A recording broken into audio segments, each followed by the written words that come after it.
Good afternoon, brothers and sisters. Good afternoon, sir. How are you all today?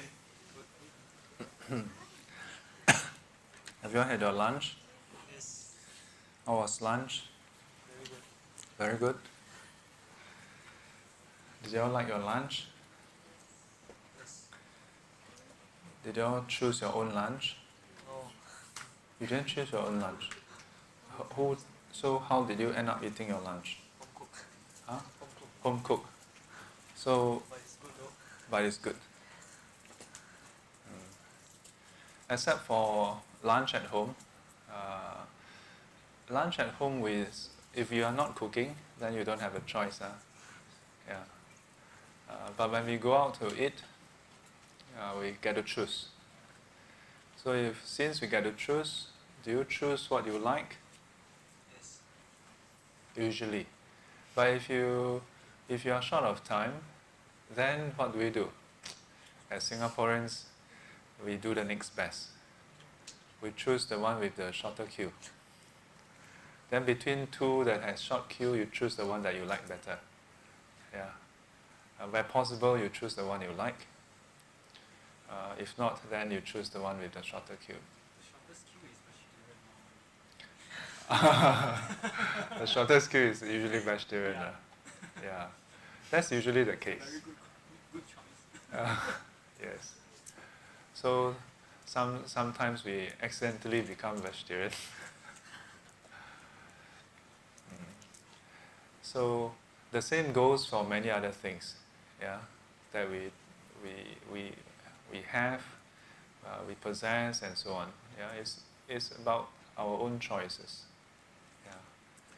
So by right, if you get a choice, then you should be happy. Yeah. So how many of you got to choose your lunch just now? So few. The rest of you? No choice. Army food. The rest of you ate at home? How many of you ate at home today? How many of you do not know what I'm talking about? The number of hands that come up doesn't coincide. Yeah. So, let me see. It's today quite packed. You all can sit in the aisles also. Carry. Oh, your kid is going behind. Yeah, they're going to the kids' corner behind. Yeah. Yeah, choices. Do we have choices in everything? And when you have a choice, how does that make us? Think about that, you can sit over there. Yeah. Okay, so let's go through our weekly ritual. Over here we have rituals also, but not the religious ritual. Our ritual here is go through and see who is here for the first time. Let me see. Yes. Come. Tell us your name and how you got to know about this group. My surname is Day. I attended your Sutra class at the beginning down the road. Come to know this class through a WhatsApp message. I see. Good. Welcome. Who else is here for the first time? I think the lady in yellow as well. Come in front. Yes. Hello, good afternoon to everyone. Ven Chuan Guan. My name is Chen Nisan. I've worked in SGC for 14 years as a staff nurse. So I graduated from SGC03062018 and further study at Nanyang Polytechnic for advanced nursing. So I joined Buddhist Federation last month. So the night before I went to Ven Chuan Guan's talk. So now I joined in here as a first time. Thank you. Welcome. And I understand that you offered some flowers. This is for you. So I think the one on the left and on the one on the right. Is it everything on the left? And the roses, the orange. The roses, And the lilies. the lilies. So the one in front. And then this side also? Sadhu, sadhu, sadhu. Yeah, so she's attending the Heart Sutra class at SBF. So on Friday, we are now on to our final few lessons. Yeah, on Friday she offered one nice, what do you call that? Bouquet? Yes, and then she asked whether I have other classes. So I told her about this class. Good to see you. Welcome. Who else is new here? The lady in purple. Have you introduced before? So far? Oh, okay. He walked behind first. Yeah. Last week. Have you introduced? Oh, you introduced already, huh? Oh, sorry. Never mind, since you hold the mic, introduce again. I'm Sylvian. Okay, this is my second session attending your class. Okay. Good to see you. Welcome.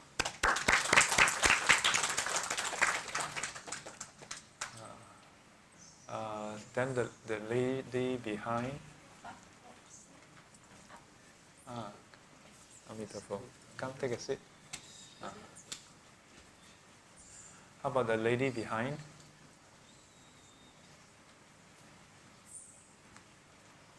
There was a lady behind. Tell us your name. Jason, that lady just now that you wanted to pass her the mic. Hi. Yes. Carol.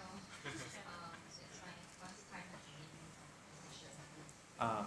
And how did you get to know about this group? I got to know about the group through one of my friends. Oh. And I can't hear you as well. I got to know the class from one of my friends who's sitting in front. Seated in front. Where's your friend? The happy face in front. Okay. Well, very good. Welcome. There's a seat in front near your friend. If you like to have a free upgrade to Economy Plus, would you like to get an upgrade? Yeah, there's a seat in front. Come, don't be shy.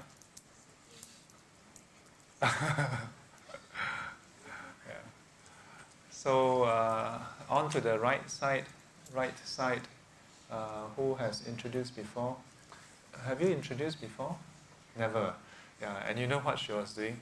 She was sitting very calmly, trying not to move, and then staring in front, and then occasionally checking whether I saw her. Come, tell us your name. So, my name is May, and this one is my mom. So, we got to know this session through WhatsApp message sent by my father. Where's your father? Hello, father. Good, welcome. And yes, come. Hi, good afternoon, everyone. My name is Vivian. I'm here because there's this happy face next to me. I attended before. I'm curious what they teach. That's why. Okay. Welcome. So, since Happy Face brought two, you should introduce yourself again. I'm Jessie. This is my third time here. Only the third time. I see. Okay. You introduce any more, you can sit in front already. One more behind. Oh wow. Come. Tell us your name. My name is Yongtae. I travel a lot, been to a lot of this temple, but I don't know what it is. So maybe to know more about it. So I see whether I can learn all this grammar. Very good. Welcome.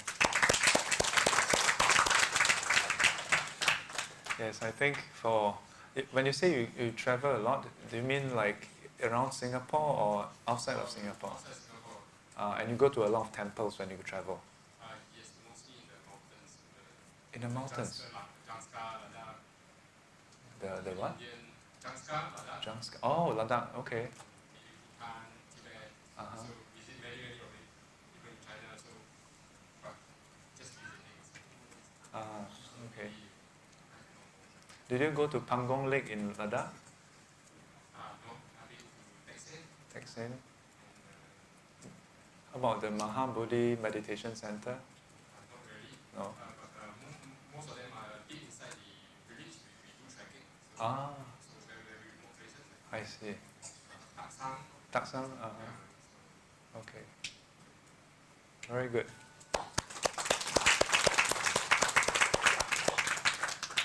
Welcome, welcome. Who else is here for the first time? I think the lady behind him, just next, further in front, a bit next to Tracy. Yeah. She's full of anticipation. Come on, call me, Shifu, I'm here. Yeah. Yes. Okay, this is the first time that I come here. And I get to know about this class because we recently went for the Bhutan trip together. Yeah. And then after that, then he sort of they still keep informing us to what side say or have this class ongoing. So a few of us we decided we come together. Okay. Very good. Welcome. Yeah. So I think the three of them, 3 in a row, four in a row. Like, one more. I am Bahua or Patricia, first time here in Buddhist library. To listen to Sifu so first time. But you attended quite a lot of the other classes, meditation. Mostly at Kuala Lumpur, Mostly. which is nearer. Usually Sunday I have family gathering at my mom's place. Be a bit free. So come here. Okay, good. Welcome. Okay. Who else? Anybody else you want to point out? Okay, the rest. How about, have you introduced yet? Yeah. No, you're BL, long time one. But introduce lah, let them know you lah.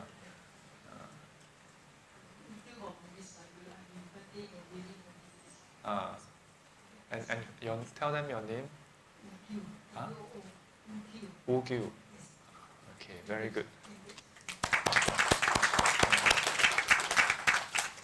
So you want to know more about the library, look for her. The lady with Wugyu, with the purple scarf. Is it purple scarf? Yes. The aircon sometimes cold. Today is quite... Oh, you're sick, huh? Okay. Are you okay? Okay. All right. Anybody else behind in the cattle class? At the kids' corner? You don't think that I'm being discriminating, cattle class, but it's an expression. When you take the plane, right? Some airlines they pack the passengers very close. It's like packing the kettles together. So we call the economy class the cattle class. Anybody else behind who has not introduced? No. All right. So very good. Welcome to SGC, where we have a bit of puja. Yeah, puja. The other day, someone asked me the meaning of puja. Yeah, so puja is a Pali word. It's not English. So puja actually means homage, devotion, those expression of devotion and homage. Yeah, reverence, respect. Yeah, so there are many ways to express this, and one of the ways is through the recitation of the teachings. Yeah. And that includes doing offerings of light, candles, flowers, and so on.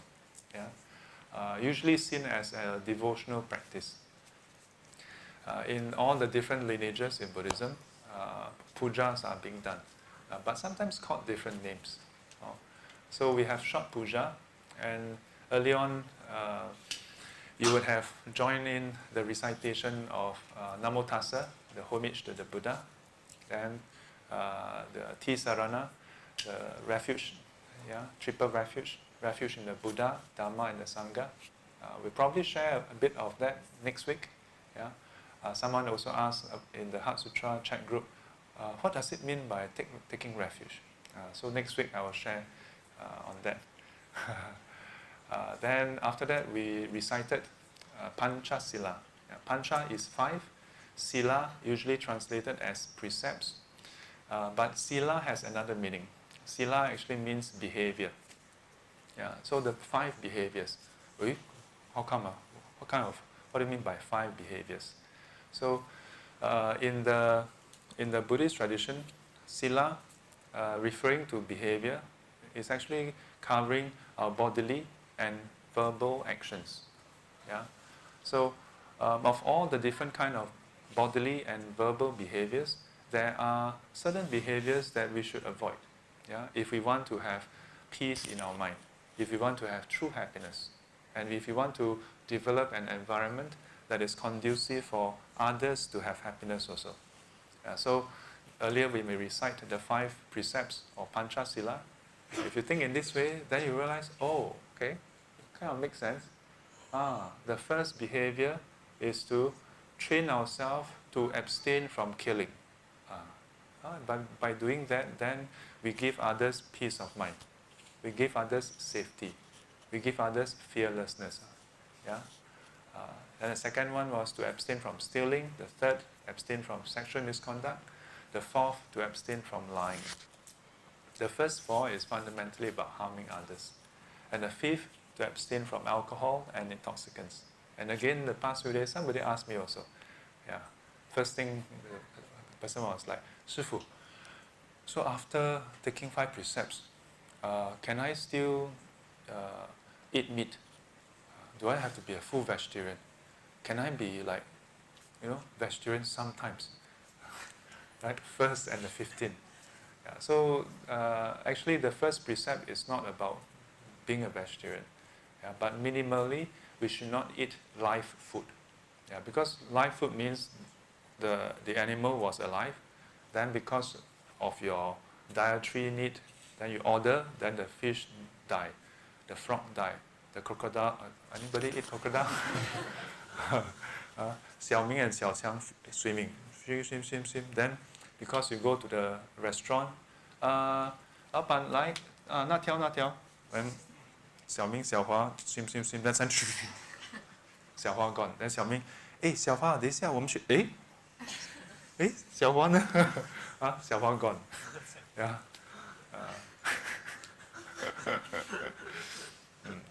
So I once told somebody, I said, if you do this, and then you go to Tok Pai Gong, you go to pray to Guan Yin Pusa, even if you are other religion, you go and pray to other religion, don't care which religion now. Then you say you want to have peace of mind, you want to have safety. You don't give even the poor fish safety, you want to have safety. Does it make sense? Then if Tok Pai Gong give you safety, but you do it, then not fair, right? So, then the other question after that, so after that, then you say, oh, okay. Then after a few minutes, again text me, 师父, then how about alcohol? How about alcohol? Sometimes I cook, I usually put 花雕酒啦, mi 酒啦, this and that. Yeah. How many of you cook at home? How many of you put like 花雕酒啦, mi 酒啦, 阳明酒啦, XO, tiger beer? Anybody put tiger beer when you cook? No, right? All alcohol, why don't you put tiger beer? Anchor? Guinness Stout. Anybody put Guinness Stout to cook? Really? They're dishes. So I asked her, I said, when you go to the monastery and you have a meal there, they never put any alcohol also. But it tastes very good also, right? So what's the problem? Yeah, what's the problem? Yeah. And I asked her, then she said, oh, but 师父, it's just for the taste lah. So I said, well, if it's just for the taste, and for that taste, you want to take the risk of breaking the precept? Do you really need that taste? Do you really need that taste? any of you are not convinced and then want to learn how to cook, come and see me. How to cook vegetarian dishes without 花雕酒. Yeah. So we chant the Panchasila and the 5 precepts. Then after that we recite the Heart Sutra. So Heart Sutra, every year we have at least 2 or 3 runs. One in English, one in Mandarin. Yeah. So nowadays, you really have no more excuse. 30 years ago, we can say, "Aya, Sifu, cannot understand the teachings." Why? Because the Lao Sifu don't speak English. Yeah? And then, or the Lao Sifu has an accent. Yeah? The Chinese, even though they speak Chinese, maybe the accent is very strong, so you cannot understand. Yeah? Nowadays, can you still say that? All of you understand me, right? Say yes. Yes, of course. If you want to have a bit more Singlish, I also can a bit more Singlish one. That would sound a bit odd, actually. Yeah. So we still do a bit of chanting. Yeah. And we do the Chinese chanting so that we don't get disconnected with the very rich heritage. Yeah? The rich heritage of teachings that is found in the Chinese Mahayana tradition. Yeah. But the Buddhist tradition is not just about chanting, so we do a bit of meditation. I know a lot of you are like, "Oh yeah, 15 minutes." After you finish talking, before we know it, dong, not enough cake, right? Don't worry. Once in a while we have retreats, then you can join us and sit for the whole day. Yeah. Not enough, maybe we might have a 7-day retreat coming up. Yeah. You can also train yourself up and join us for upcoming meditation classes. So anyway, just do a random poll. How many of you would be interested in a 7-day retreat? Count. Huh? In Singapore. Raise up high so that we can count. 1, 2, 3, 4, 5, 6, 7, 8, 9, 10, 11, 12, 13, 14, 15. Yeah, about. One they want, but they cannot do that. Or we are working, cannot do. Oh, can or can 啦，势在必得 ，yeah, 事在人为啊 ，yeah, come, pull a chair over, yeah. The first thing to consider, no problem, can, 来坐。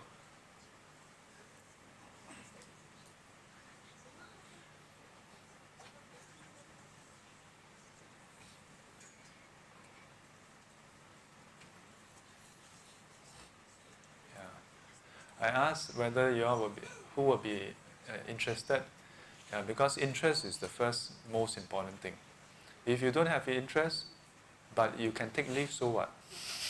I can take leave, but I want to go to Korea, not for meditation, go and K-pop. Yeah. I can take leave, but I want to go somewhere else. So the interest first. How many? 15, about 15 plus 16, thereabout. Yeah. So, not bad, huh? In such a group, we can, just like that, we can have 15. So, that will give, how much down? Down your date will be 8th of October. Commencing 14th of October. 8 to 14th of October. So you all have all the time to go and apply for leave now. Yeah, of course, serious lah then. In front of Buddha, behind the screen, of course we are serious. Yeah, but we're quite serious. Because we've been having 1-day, 3-day retreats. So some students have asked a few times, when will we have longer retreats? Yeah. Hello, uncle. English okay? Okay. Oh, very good. Have you had lunch? What is your name? Tell us your name. Mike. Ong. Ah, how did you come to know about this group?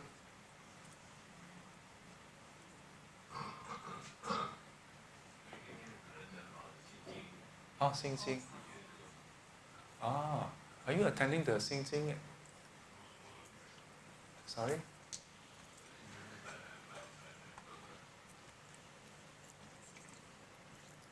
Come again?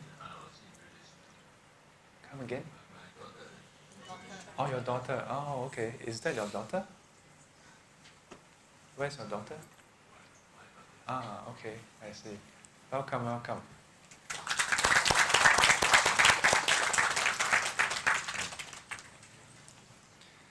So,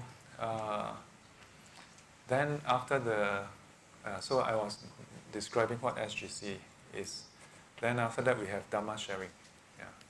So today we are going to share on the 4 excellent thoroughbred person. Yeah, the title of the sutta is quite interesting. It's called the goat stick. So in the this sutta is from the Anguttara Nikaya. Yeah, Anguttara Nikaya. So what is Anguttara Nikaya? So hang on, let me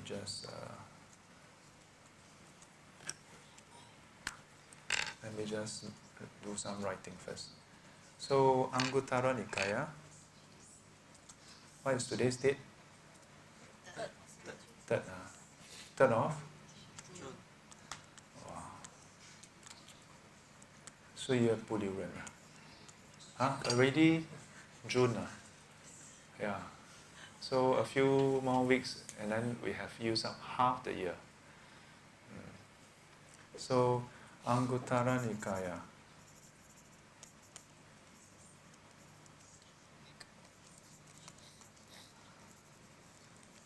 This is inside the Pali Canon under Sutta Pitaka. Pitaka means basket, collection, and Sutta refers to the discourses, those teachings that the word Sutta actually, maybe I should explain a bit. The word Sutta, it actually means to thread. Yeah, to thread.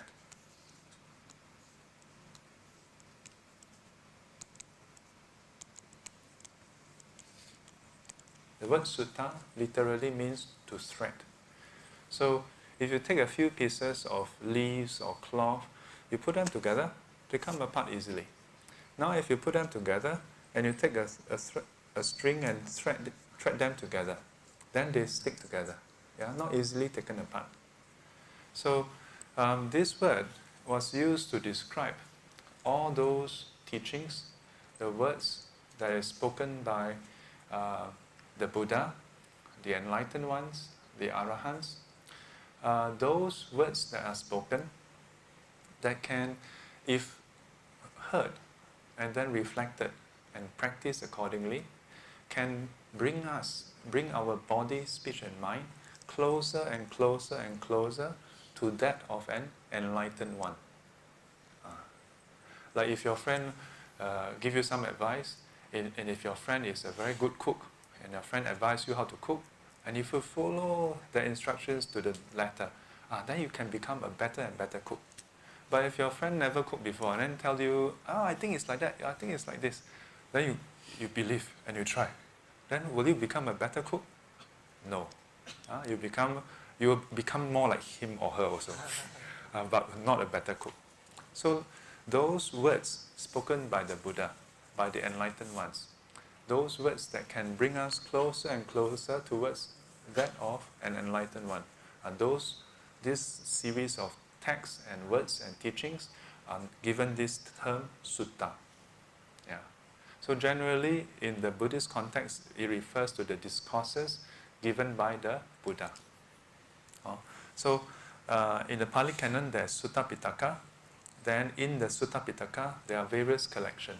One of the collection is the Anguttara Nikaya. And the Anguttara Nikaya this is actually numerical. Loosely translated as numerical. So why numerical? Because there are 11 books altogether, and each of the books are ordered by numbers from 1 to 10, and then number 11, it collects all the books that has relation to numbers greater than 10. So book 1 is all related to 1. Book 2 related to 2. Book 3, 3. Yeah, very good. See, you all have wisdom, huh? Not so difficult, huh? Dharma is not so difficult, really. So, in this particular one that we have glanced over just now, yeah, Anguttara Nikaya. So I'm not just sharing on the teaching, but giving you some background. So if you look over here, you have Anguttara Nikaya 4.113. So it means it's book 4. So that should give you some clue. What is number related? That's why the title for today's talk is The 4 Excellent Thoroughbred Person. Yeah? And it's Sutta number 113. And the title is Patoda Sutta, the goat stick. Goat stick. What is a goat stick? So a goat stick is basically a piece of stick, yeah, that you use to goat. Yeah. You know, sometimes we in our sentences we say he's goading him to do something. So that word means, like, if I were to use a stick and then I prod him, yeah, prod him to move forward, to move in a certain direction. Usually, with human beings, do we do that? We usually don't do that. But 100 over years ago, or some time back, when there's still slavery, yeah, this is actually done to human beings. Now on YouTube, you sometimes see those videos about like animals in captivity. Yeah, you go overseas, you see the circus. Then the animal trainer, what do they carry? They carry a stick, a whip, yeah, all kinds of things. And the stick, is it blunt? Usually not blunt, and sometimes it has a hook as well. Yeah. So, what are all this for? Is to introduce to the animal a certain amount of pain. Yeah. Depending on how severe it is, then they tuk tuk tuk. So let's take a look. So in this sutta, the Buddha shares with the disciples. First of all, he starts off with 4 kinds of horses. Yeah, 4 excellent thoroughbred horses. What are thoroughbred horses? So it's all those horses that are bred for speed. Yeah, not some pony that you find in those zoo for you to just go up and then kick. These are horses that are specifically trained for speed, for strength, yeah, to do things. Yeah, so over here, the Buddha said there are 4 types. What are the 4 types? So the first type is excellent thoroughbred horse on seeing. Seeing what? Seeing the shadow of the goat stick. If you are a horse and you see the goat stick, what does it mean? Going to kena from the trainer. So the first type, after seeing the shadow, just see the shadow. Oh, so this horse has quite a good eyesight. Some horse maybe blur, cannot see the shadow. Yeah. So this horse is very sharp. Just seeing the shadow is stirred, yeah, and agitated. So immediately, see the goats, the shadow of the goat stick. Not even the goat stick, just see the shadow. Whoa! Wow, getting ready. Yeah. And here it says, thinking, I wonder what task the trainer will have me do today. What should I do in response? So the Buddha described that some excellent thoroughbred horses are like this. And this is the first type of excellent thoroughbred horse to be found existing in the world. Of course, many times when we read suttas, please don't ask me, how come the horse can think one? And think in English some more. Oh, the horse, meh. I wonder what task the thoroughbred horse, what task the trainer will have me do today. Yeah, don't ask me how come the horse can think in English, okay? And this is a translation. And then you may say, but then does it mean that the horse think in Indian language? Yeah, I don't know what language. Yeah, but this is what the Buddha is trying to express. Yeah, that if the horse can think, this is how the first kind of horse will think. Okay? So you ask yourself, am I this kind of horse? Of course, the Buddha is using an analogy. It doesn't mean that the Buddha is treating the disciple as horse, okay? Yeah, the Buddha never use stick to, to poke his disciples. Has any of you get poked by me with a stick before? Actually, in the Chinese Mahayana tradition, we do carry a stick, you know. Yeah, the instructor, they will carry a stick. That's the 纠察, 纠察. So the discipline master. Yeah, usually in a retreat, yeah, in a community, there will be one or two in charge of discipline. And when they are in the practice hall, they will carry the stick. Yeah, and very stern, no smile.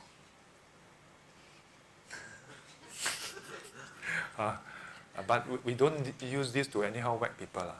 Yeah, it's to serve as a reminder. Don't slack. Yeah. What if you don't slack for 1 more minute? What if just maintaining your posture, just putting in 1 more minute of effort, and you can go to the next stage? That's the purpose. Not to just anyhow whack people, okay? So what about the second type? Then the Buddha said, then again there is a case where an excellent thoroughbred horse, all excellent, not that the first type is excellent, the second type is susa, still excellent, but what happened? It's not stirred, not stirred. So this second type also can see the shadow, but after seeing 无动于衷, not moved. Yeah. So not affected, in other words. But what happened? But when his coat is pricked, so here the coat means that his fur, yeah, his fur, his skin is being pricked. Yeah, pricked with what? Pricked with the goat stick. Yeah. So although seeing the shadow, he's not moved. But when the trainer just like that, you know, just very lightly prick a bit, then okay. Immediately thinking, I wonder what task the trainer will have me do today. What should I do in response? So quickly rouse up energy. Yeah. So some excellent thoroughbred horses are like this. This is the second type of excellent thoroughbred horse to be found existing in this world, in the world. So, which type are you? So, if you think in terms of our own life, for those who have kids, then you can probably see. For those who don't have kids yet, then you can ask yourself, when you were a kid, which type are you? Do you wait until you see the shadow of your mommy at the door, front door? You can see the people walk past, then you quickly, keep the toy. Then, the shadow walk past. Not mommy, continue playing. Yeah. Then immediately see, then hear the gate, I'll quickly keep the toys, take out the, today's homework is so tough. Then there are those, after the mommy come back, still playing on the phone. Yeah. Then mommy come and then, boy, do you do your homework? I haven't do. Second time this time. Yeah, after the mommy come, then okay. So let's see. Third type. So then again, there is the case where an excellent thoroughbred horse, still excellent. So not that the rest are not excellent. These 4 are all excellent. Okay. But the third type, seeing the shadow, still don't care. Getting pricked, still don't care. But until what happened? when his height, so if you compare coat and height, I would say coat is the outer layer, height is the inner layer. So kena deep already. Yeah? Before that it's just on the surface like tung, tung, tung. The first just see the shadow. Second, just kena the height, the coat. Oh, okay. 来做工。Third type, really must poke inside. Hokkien we say 准皮. The skin is very tough. You need to stick it in. But still, at least this third type, after being pricked in this way, he will start to stir up. Stir up and then start to prepare himself. What will my trainer have me do today? What kind of task? How should I respond? This is a third type. But there's a fourth type. The fourth type is those who are not stirred and agitated. Yeah? Even after seeing the shadow, that's number one. Coat, number two. And then height, number three. When his bone is pricked, must kena all the way until kena the bone. That means you can imagine the horse and see the shadow. Then kena the height. Kena the coat, nothing. Kena the height, still nothing. Then go all the way into the bone. Okay, 来做工。This is the 要见棺材才流泪啊。So, oops, sorry.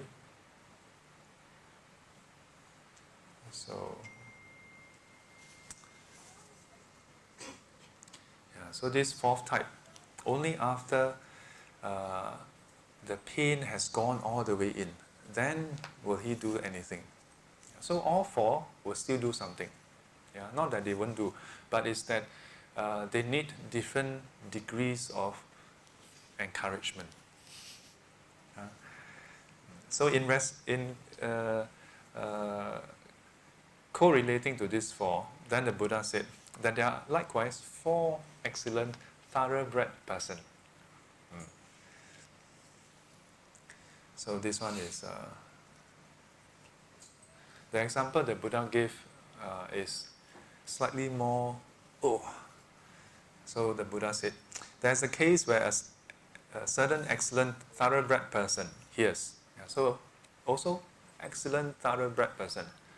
So this person is not just some random person. So this person is, in a way, can be seen as a cultivator. So he says, when this person just hear what? In that town or village, over there a man or woman is in pain or has died. So for some people, they just hear other people die somewhere else, in pain. Just hearing that, he is stirred and agitated by that. He just hear of someone experiencing pain, someone having passed away. Immediately he is stirred. Stirred, he becomes appropriately resolute. He becomes stirred up, he becomes firm in his conviction that he must practice. Resolute, he both realizes with his body the highest truth, and having penetrated it with discernment, sees. That means after being stirred up, he quickly practices, and then he can see the truth as it is. This type of excellent thoroughbred person, I tell you, is like the excellent thoroughbred horse who on seeing the shadow of the goat stick is stirred and agitated. So some excellent thoroughbred people are like this. And this is the first type of excellent thoroughbred person to be found existing in the world. In other words, this corresponding to the horse, there are those without experiencing pain themselves. Their life may be very nice, very good.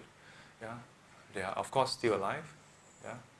And it's not that someone around them experienced pain, not someone around them having passed away, but they just hear of someone distant. It stirs them up. They get, in a way, awakened. yeah, to their mortality. And immediately they put in effort to practice. Yeah, put in effort to practice. Then there's a second type. So correspondingly, second type, after hearing about somebody from somewhere else, they are not stirred. Yeah?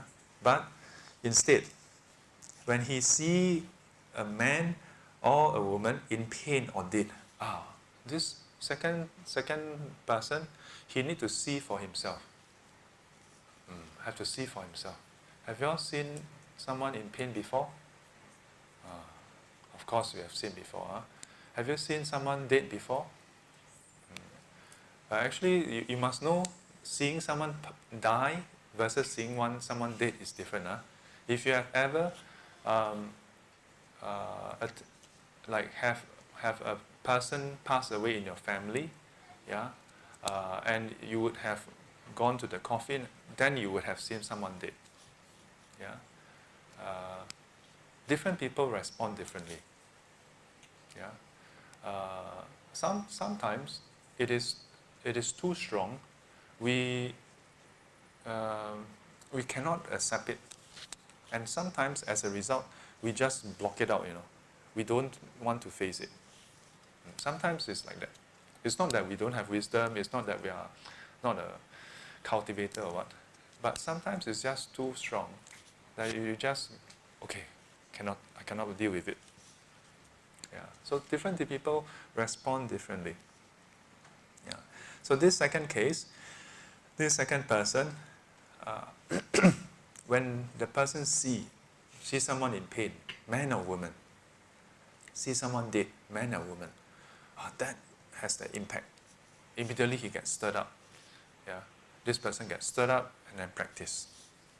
Yeah. Of course, over here the Buddha is talking about those who stir up and then practice and actually see the truth, see the reality. That means attain enlightenment. Huh? Yeah. But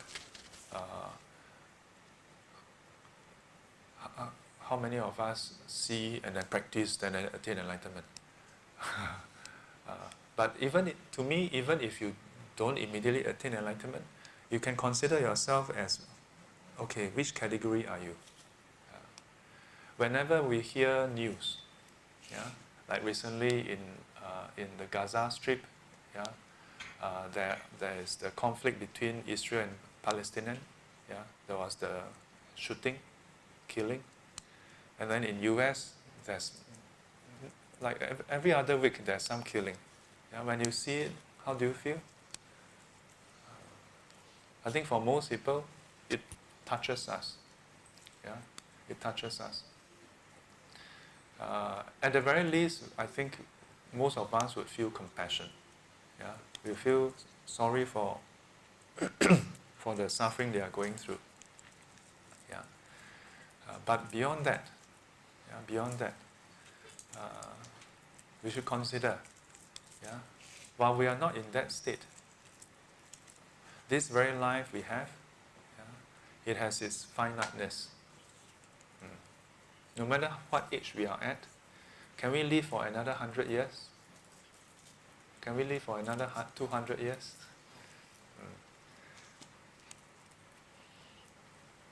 One of the things that really struck me was, oh yeah, we really have finite lifespan.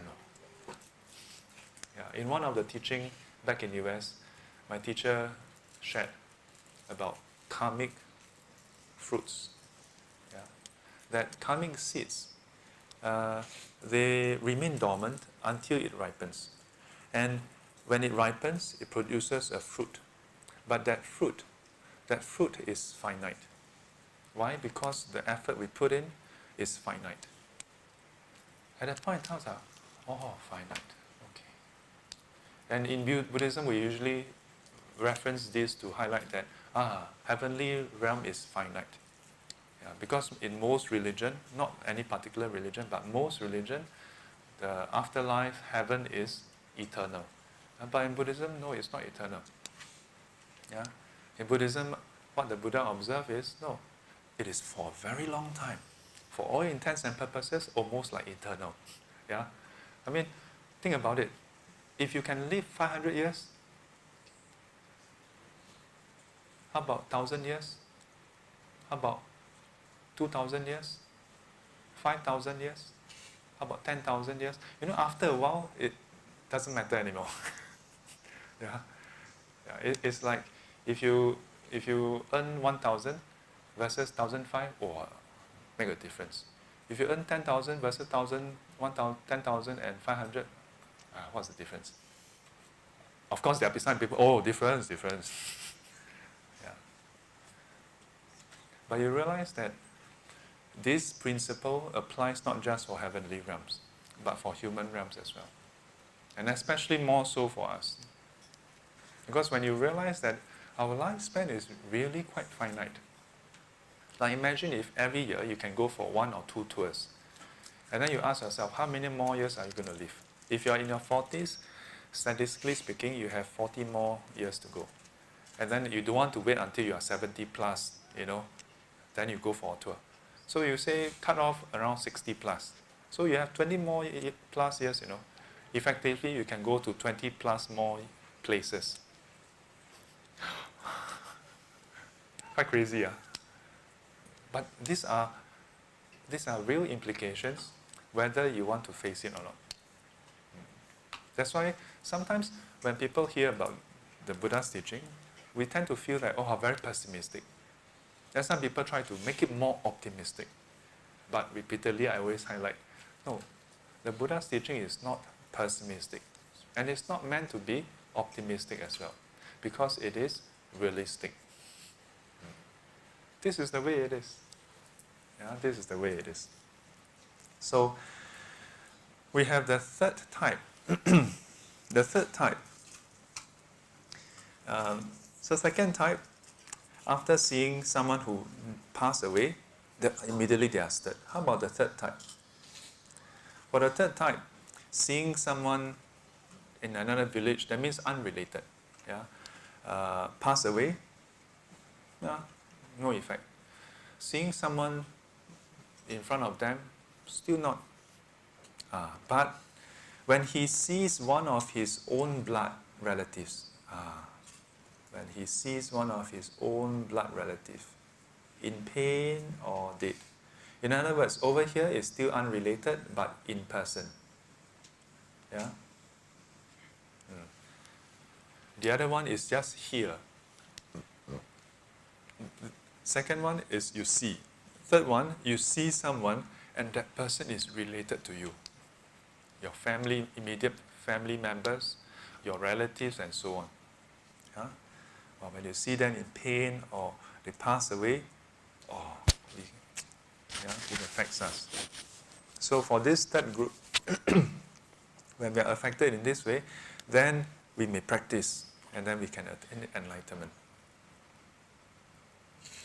So, what about the fourth? What happened? Maybe look. Okay.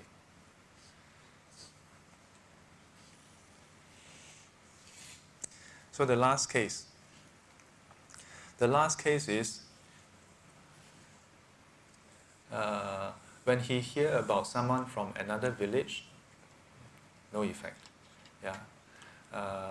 He he does not see a man or woman in pain or dead, nor does he see one of his blood relative in pain or dead.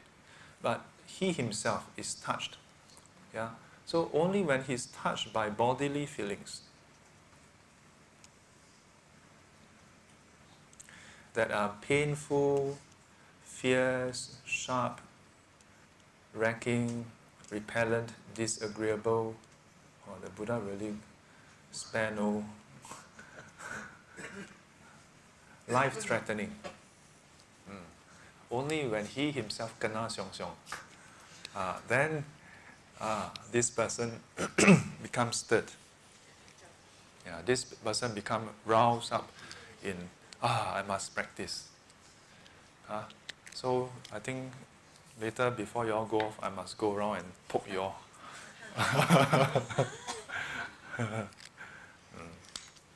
So this fourth, in this case, when we look at this, we may look at this and say, this fourth one is the lousy one. But you must know, this is still an excellent thoroughbred person. Because at least for this person, when he or she experiences bodily feeling that is painful, fierce, sharp, racking, repellent, disagreeable, and life-threatening, he immediately arouse urgency and think, I must practice, and succeeds in the training. So even this is considered an excellent thoroughbred person. So these are the 4 types. We've got to ask ourselves, have you experienced painful, fierce, sharp, racking, repellent, disagreeable, or life-threatening feelings? Painful feelings we have experienced. Who have not experienced before? Raise your hand. Shifu gave you some. No, I think even in Singapore, we have experienced before. Yeah, headache. How many of you have headache before? Physical headache. We have. Yeah. Some of us maybe very, very seldom. Yeah. Like my first headache was in my 20s. Yeah, I think mid-20s or something, and I didn't know that it was headache. I thought I was falling sick. So I told my mom, I need to go and see a doctor. So my mom asked me about the symptoms. I described to her, or like this, like that, like that. Then she said, "Suku kia, tau tia la." Yeah. But for many people, when we fall sick, when we experience pain, do we think about cultivation? I think the first thought that comes to mind is, can I have less pain? Or can I have no pain? Yeah? We don't think, this life, this body is transient, we must cultivate. So even this fourth person, don't look down on this 4th person. Not easy, no? Not easy. Yeah. But if we take this principle out, okay, we take out this principle, this four person. Because if you look around, if you ask yourself, how many of you are now in an urgent rush to attain Arahanthood? As I always say, next Wednesday, 3 p.m. By now he also can remember already. Yeah, not all of. The Buddha wasn't the first type of thoroughbred horse; it was the second type. The irony is that the Buddha wasn't the first type of thoroughbred person; it was the second type. The Buddha. Do you all think the Buddha is the first or second type? He couldn't be the first. He saw. That's the keyword. He saw. So, the trouble for him is he couldn't hear because his father blocked off, censor all the information. Yeah. So it's not it's from his case you can't tell whether he is. We cannot be sure. Yeah. He is minimally second type. Yeah. But being a perfectly enlightened Buddha, I would say that if he had heard, he would have immediately aroused. Yeah. He would have immediately aroused that urgency. But I ask another question. So maybe the Buddha is first type. Maybe the Buddha is second type. But the Buddha already succeeded. So it's like we are queuing up outside the restaurant, and then we look inside and we say, "Hey, what did he order? How come he ordered that one? How come he never ordered that one?" Whatever he ordered, he's finished eating already. We are still queuing outside. Some of us haven't even queued. We are just looking at the menu, and then we are looking at people. Wow, this kind of people queue here. But still having the thoughts. Really so nice. Yeah. So to me, maybe the Buddha is first type. Maybe he's second type. But the important thing is, which type are we? Which type do we want to be? Yeah? Even if you are the 4th type, I say, Amitofo, sadhu, sadhu, sadhu. If you can be 4th type, Don't wait for Sifu. Next Wednesday afternoon, 3 p.m. Attain Arahanthood.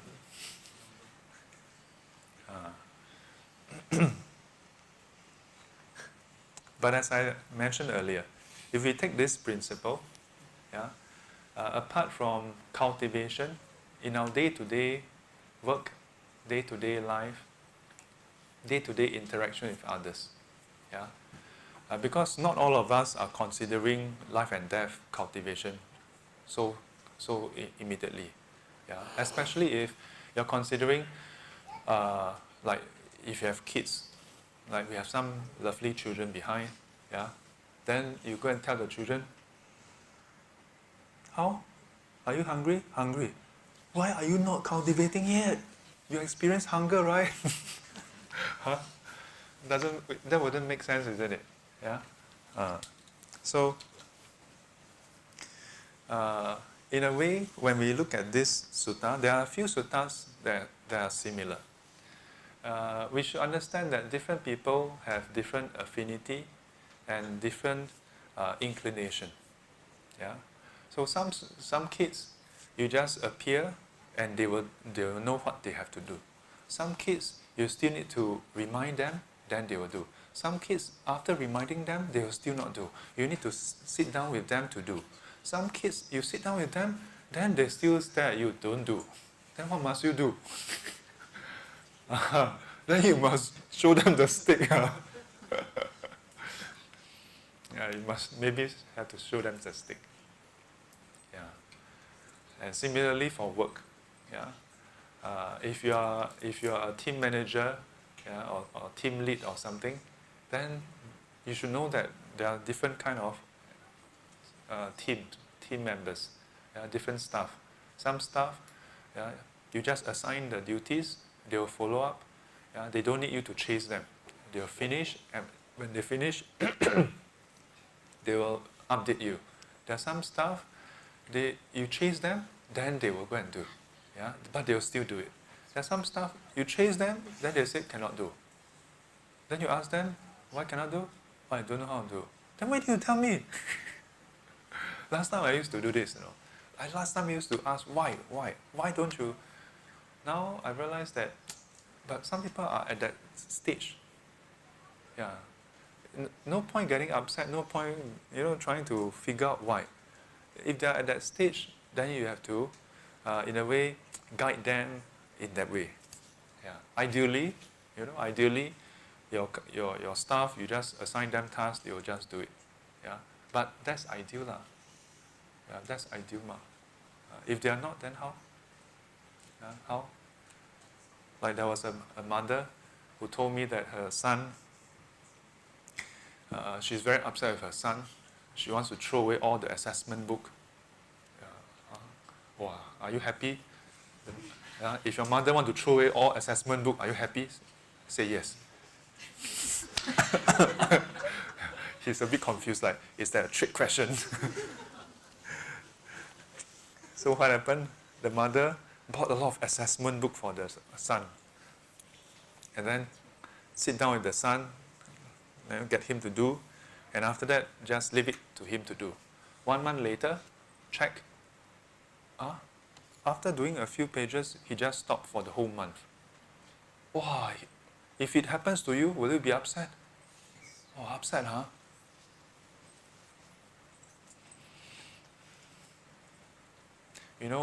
The funny thing is, and then I asked her, like, so when did this happen?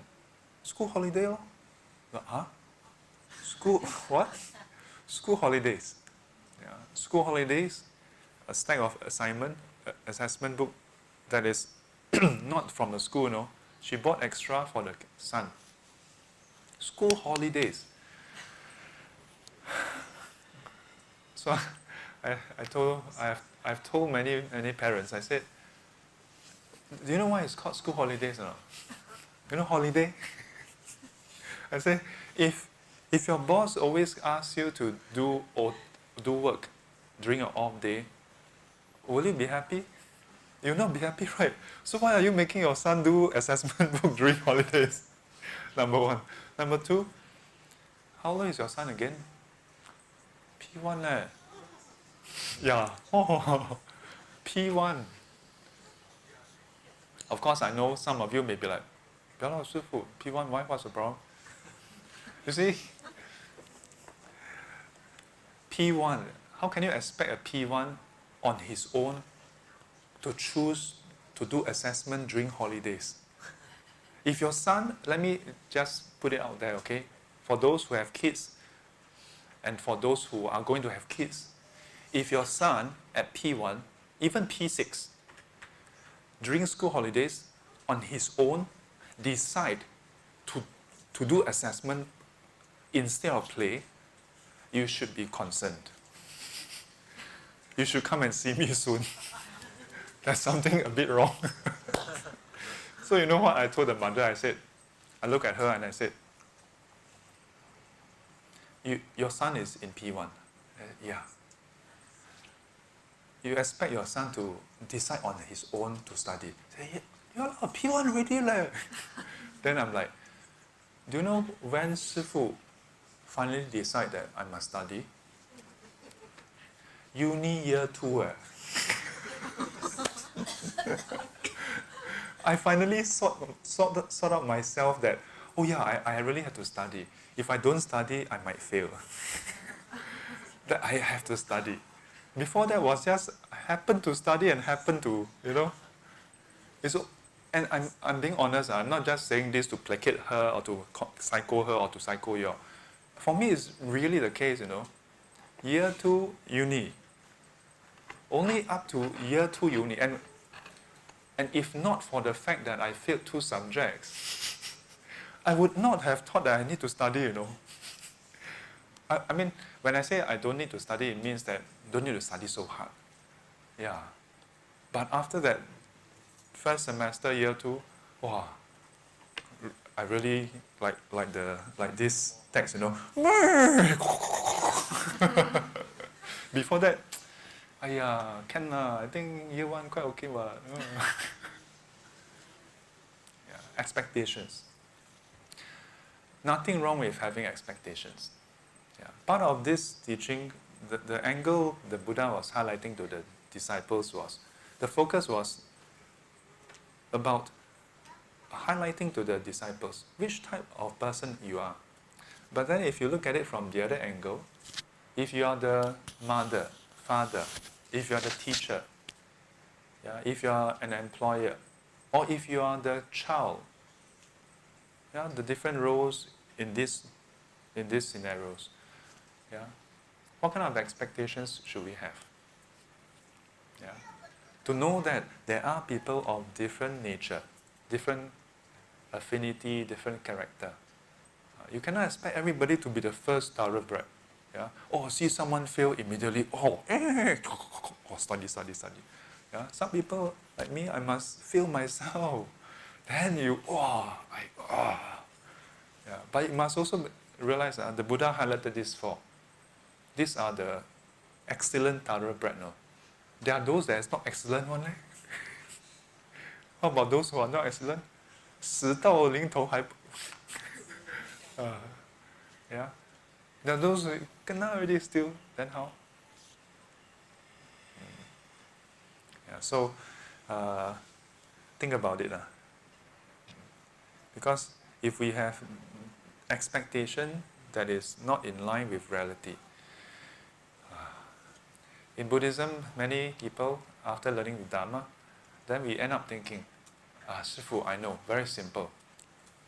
The way to happiness is to have no expectations. But actually that's not Buddha's teaching, The Buddha didn't teach us to have no expectations. What he taught was to have realistic expectation. And that's why seeing things as they are is a precursor. It's an important step before your expectations. Our expectations is based on our perception of things. If we perceive things wrongly, then our expectations will be off. And initially, maybe there's not much variance, not much deviation, but as time goes, then the deviation becomes greater and greater. Then, will we not be disappointed? Of course. The approach to say, have no expectations, that is denial. Because even when our mouth say, no expectation, can we really do it? Can or not? 摸摸良心 cannot. Yeah? But very difficult. So in the end, you know what will happen? We'll harden ourselves. If we say no expectations, then in other words, we are writing off that person. And it's a very painful thing. If for any of you who have tried or who have been on the receiving end, it's a very painful thing for someone to say, I have no expectation of you. Yeah, it's a very painful thing. Yeah.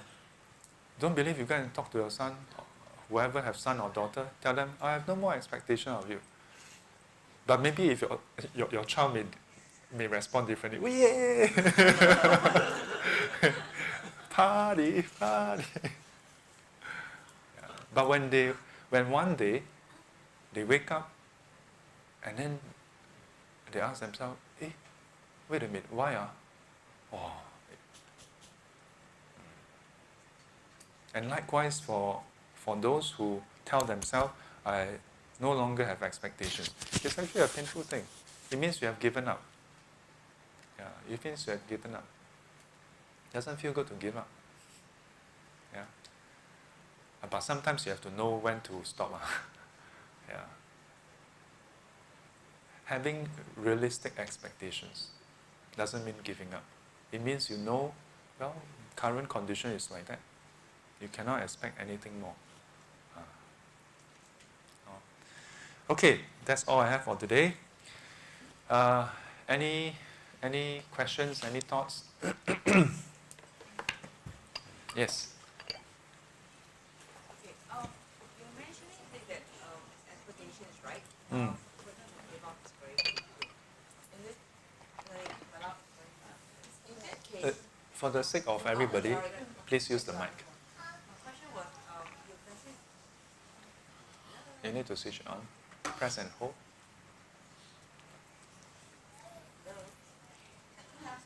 Hello, yeah. My question was, you mentioned just now the expectation, that if I have realistic expectation, but if you don't, the person will end up like giving up. But my question is, how do you expect the person to change the thoughts to a realistic expectation? But because only way is to harden the heart and then you give up. And that is the only way to let go. Or let it be, okay. Let it be. But in life it's not very easy for everybody to practice that. When you can't, it's very tough. But how do you change the mindset? From that, I know emptiness, conditions, horizons become the but not everybody understands that. How do I make a person realize that expectation is you have to be realistic? Because what your realistic and my realistic is different. To you, you think it's because of conditions, but my realistic that this is a value. So how do you actually change the mindset? Okay, so thank you. Thanks for sharing your question and thoughts. Her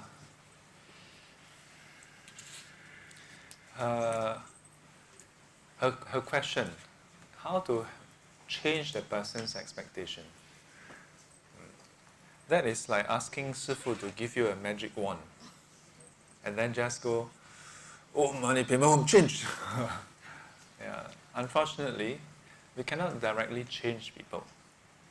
Those who have been in relationships, and I'm talking about the relationship after the honeymoon period, yeah, you would know that changing another person is the hardest things to do. It's the hardest thing to do.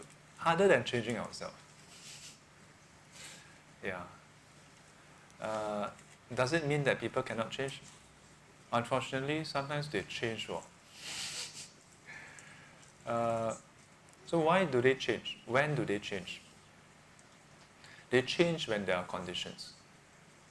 So even so-called changing someone, for that person to change, whether it's their point of view, their perception, their values, their mindset, it all requires conditions. That's why sometimes I encourage students, when they are hitting a roadblock, with their family or their friends or something, I say, well then, why don't you maybe suggest for your friends to You know, let's just have tea or lunch together and just chit chat. Yeah, just chit chat. Yeah. I suggest this not because I want to get free lunch and tea. But because if what I observe is, if you have a friend or family member and you tell them, I want to bring you to see 师傅. Why? 为什么我要去见师傅? They must have a reason. And if you don't have a reason, then they start to think, why? I have a problem. Nobody likes to feel that way, you know, to be stigmatized. Yeah. And in my opinion, we all have problems. Not that this person have problem, that person no problem. We all have problems. It's just that we have different problems. Yeah. So instead of saying, oh, come, I bring you to 师傅, let 师傅 counsel you. Change your stupid idea.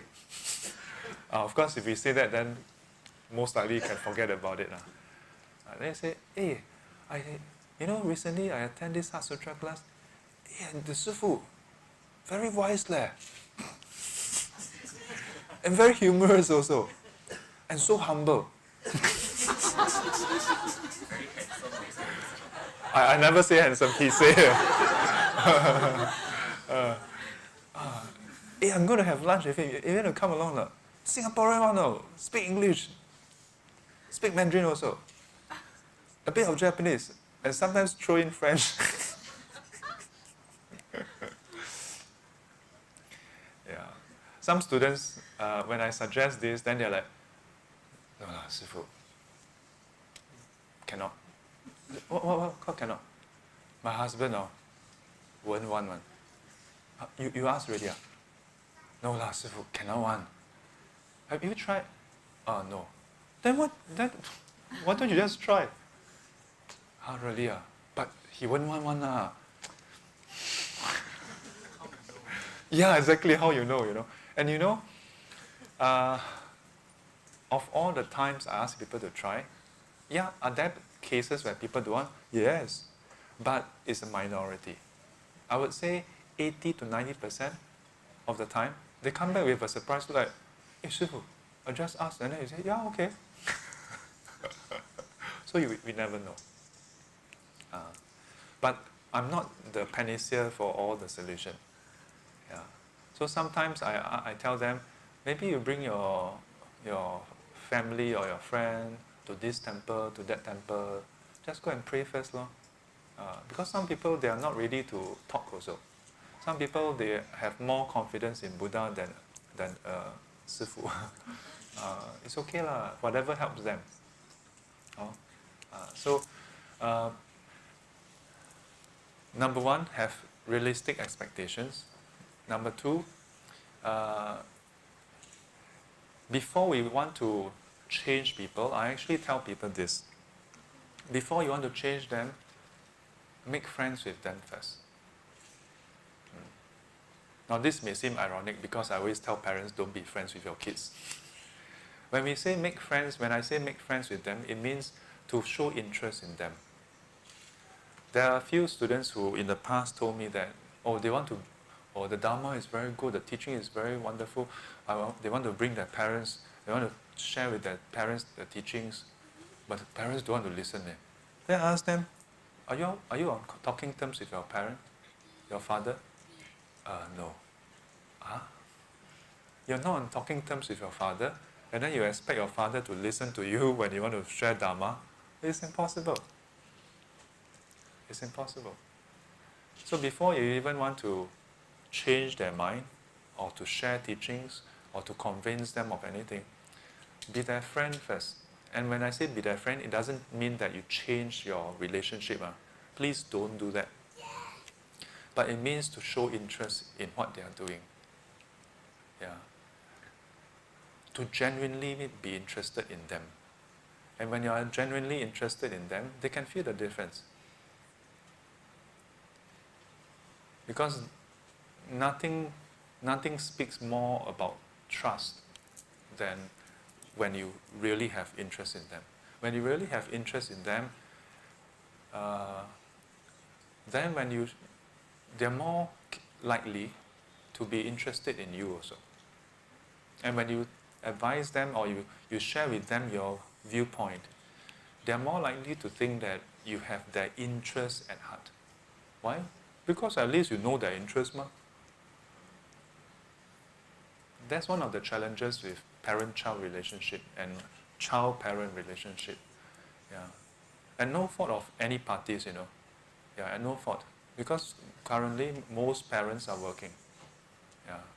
And by the time the children grow up and start working, then the children are working, no time to interact that much as well. So without that interaction, it's not so much that you sit down and then you fill in a questionnaire and then, oh yeah, my parents are caring for me. It's a feeling thing. Cảm情. Yeah. And once you have done that, showed their interest, care for them, yeah. And the easiest way is to spend time. Just spend time. I know for some it can be quite challenging, but if you are willing to put in that time, trust me, you will bear fruit. Yes. Hello. Good to see you. Yes. You have a thought to share or question?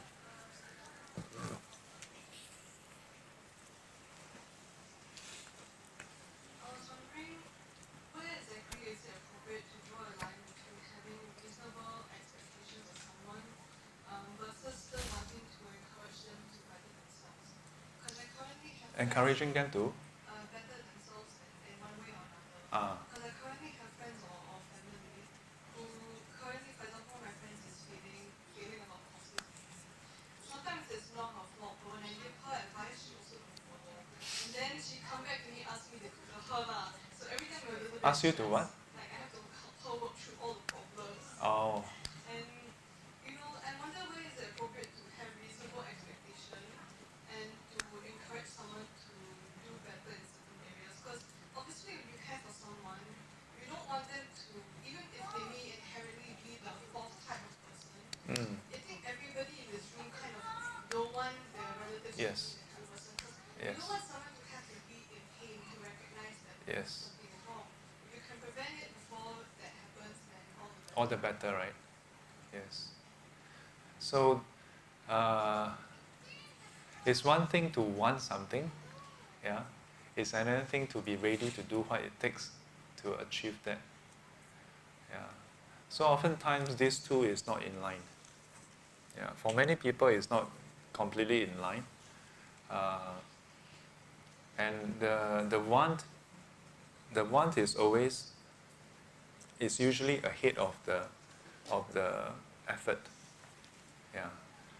But if of course, when we are discussing this, we are always talking about those whose effort, is lesser than the want. There's the case where the person is not even interested. So at least in this case, the friend that you mentioned, half the problem is solved already. So the question is, to what extent do we continue trying, or can we? Do we need to leave them to maybe sort things out? Yeah. Depending on your relation with them, when you advise them to try something, and they don't take your advice, right? I can completely connect with that. Yeah. Too many times I have had friends in the past, they come and tell me about their problem, and sometimes they even ask me for solution. But then when I advise them, then they just And what's worse is when somebody else advise them, and it's the same exact thing, and then they go and do it. And after that, they kind of tell me, I'm doing this, so and so told me that this will work. Then you're like, isn't that what I told you? Yeah. So in the past, I do get quite upset. But later on, I realized that the reason why I'm upset It's because I'm preoccupied with myself being the person to render help. Less, not that I don't care about my friend, but I care more about me being the person to help than my friend getting help. Because if I'm genuinely concerned about my friend getting help, it doesn't matter who gave the suggestion, who my friend listened to, isn't it? Yeah. Like if a doctor will, if let's say you see a kid on the street crossing and then there's a truck coming, yeah, you shout, hey, hey, hey, the kid don't listen. And you know that if you know that the guy next to you or the girl next to you, whatever the person say, the kid will listen. Are you going to like, no, I'm not going to tell him or her. I should be the one to call to help him. You wouldn't, isn't it? Yeah. If our concern is really for that person's welfare, then you will find whoever the person can listen to. Yeah. So sometimes this is also part of growing up. It took me a long time to realize this. Yeah. That I'm not always the best person to advise. Yeah. So sometimes, if you try a few times, and the person is not receptive, then perhaps you may want to consider, observe your friend a bit more. See whose advice does your friend find more receptive. Oh, yeah. Then maybe you can help your friend in the end, even without you being directly involved. Okay? Not easy, with our friends, with our family, with our peers.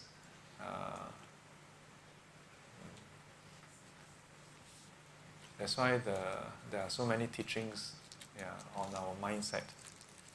Yeah. That's why in Buddhism, the focus is on the starts off with our view. Yeah. Starts off with our view to shape our mindset, to steer our mindset, so that our mindset is pure. Then a lot of things will sort itself out. So anytime you meet a roadblock, you ask yourself, why are you doing this? Usually when we reach a roadblock, we ask, why isn't it working? Yeah. Good to sometimes take a step back and ask ourselves, why am I doing this to begin with? Because then this question may help us to relook at the situation slightly differently. No? Okay? Come. 愿消三障诸烦恼，愿得智慧真明了，普愿罪障悉消除，世世常行菩萨道。阿弥陀佛，起立。